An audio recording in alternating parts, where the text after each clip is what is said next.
이분이 20살까지 문과 공부를 했어요. 조선시대 성리학이 만든 인재였다. 준비된 인재였고.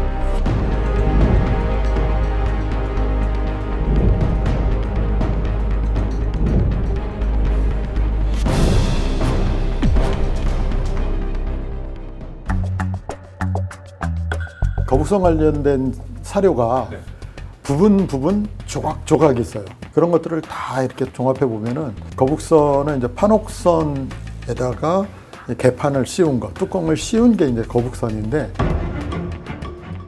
가판을 높게 한 겁니다.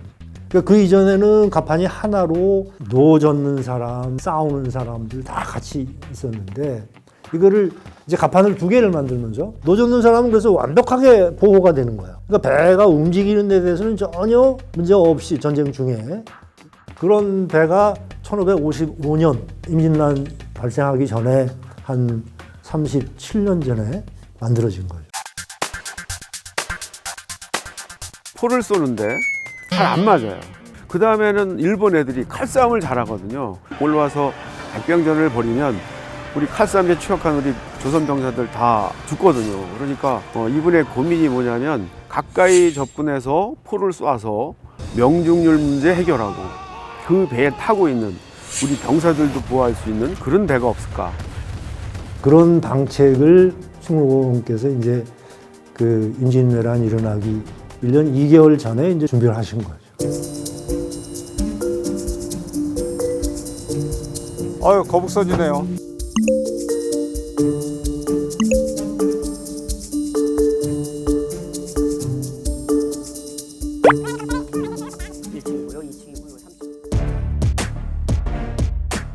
임진왜란 당시의 거북선에는 선수의 총열이 하나, 그 다음에 선미에 하나, 그리고 좌측 우측에 6개씩 해서 총 14개의 총통 구멍이 있었다고 합니다.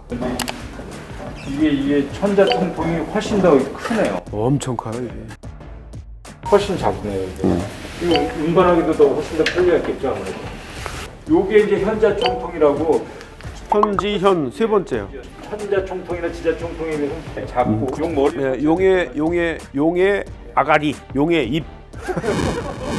임진왜란 당시 거북선은 3층 간판에 용머리가 나와서 여기에서 이제 용의 입으로 현자 총통을 쏘도록 되어 있단 말이죠. 이렇게 불쑥 나온 것은 임진왜란 당시 거북선이 아니에요. 무슨 조선 후기, 영정조 시대 그 당시에 이제 거북선이에요. 우리 문헌에서는 어디도 거북선이 철갑선이다 하는 게 없어요. 우리 기록에는 도추, 칼 도자에 송곳추자, 칼 송곳을 꽂았다. 도추를 꽂기 위해서는 밑에 고정하는 쇠붙이들이 있어야지 꽂을 수 있어요. 그런 구조물들이 마치 철갑한 것처럼 보여지지 않았을까. 이게 뭐 거의 100% 일본 쪽에서 나온 얘기거든요. 쉽게 얘기해서 충무공이 23전 23승이다. 그럼 전승 아닙니까? 그럼 이제 왜군 쪽에서 보면 전패잖아요. 그러니까 거기서 도저히 이거는 우리가 어떻게 불가항력적인 그런 배를 가지고 나타났습니다. 그런 보고서들을 쓰거든요, 실제로. 심지어는 이제 철갑선이었다.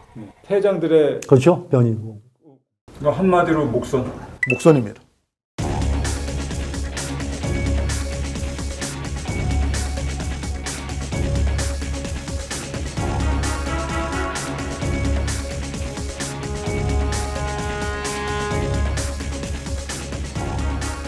거북선은 기본적으로 소나무와 나무못을 가지고 만들고 일본의 함선들은 기본적으로 삼나무와 쇠못을 가지고 만들었기 때문에 선체가 좀 취약하니까 충돌 전술을 구사하지 않았을까 이런 생각을 하게 된 것 같아요.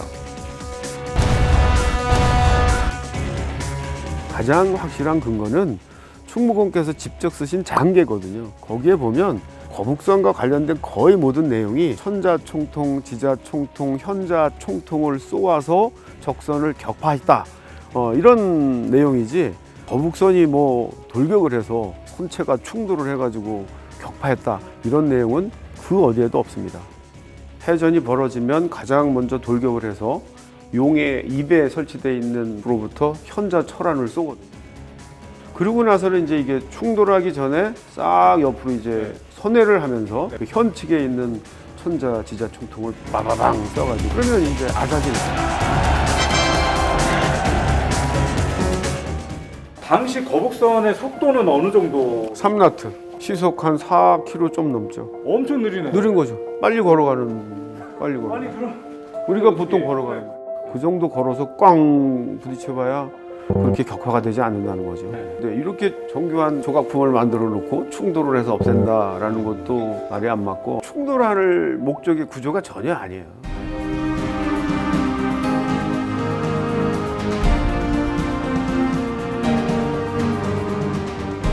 거북선이 임진왜란 이후에도 계속해서 만들어집니다. 거북선이 그러니까 조선 수군의 운명과 같이 했다라고 볼 수가 있는 거고.